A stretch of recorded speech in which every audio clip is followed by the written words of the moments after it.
Did Hitler get elected on Monday and start throwing people into ovens on Friday?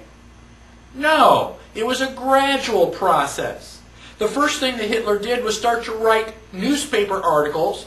Everything that was going wrong was the Jews' fault. They're the ones that caused all these problems. Did the Jews write their own newspaper articles and go, I disagree? Well, not that I can think of. I've never read any newspaper articles that, contradicted any of that. So then the Jews had to wear the Star of David so we can tell who you are. Did they say, no, that's a violation of my privacy. I don't have to tell you whether, I'm Jewish or not. No, the Jews decided, well, it's a religious symbol. We love God. We should be proud to wear the Star of David. Eventually, the Germans came in and they broke all of the windows in all of the Jewish businesses in one weekend. Saturday night was known as Kristallnacht, which is German for Night of Glass. You couldn't walk up and down the sidewalks because they were filled with glass. Did the Jews rise up and say, now, damn it, you're violating my property. You shouldn't do that? No. Gosh, we don't want to make the Germans any madder than they already are. We want to just kind of go along to get along. Don't piss them off. They've got guns. Eventually, the Germans are loading them up into cattle trailers on the train. Where do you think you're going? On vacation?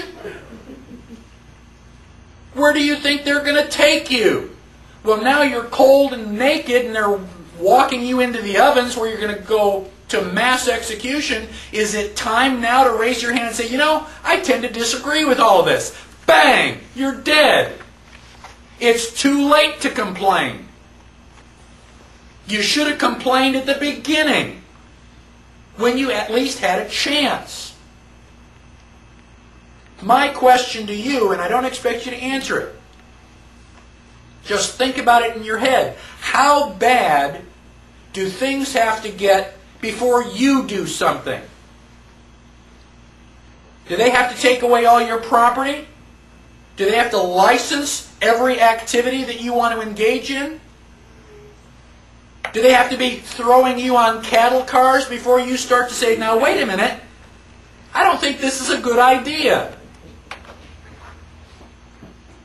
How long is it going to be before you finally resist and say, no, I will not comply? Period. That's a different answer for each person. Ask yourself now, because sooner or later you're going to come to that line, and when they cross it, what are you going to say? Well, okay, cross this line. Okay, now cross that line. Okay, now cross this line. And pretty soon you're in a corner. Sooner or later you've got to draw a line and stand your ground, whether anybody else does or not. That is what liberty is all about.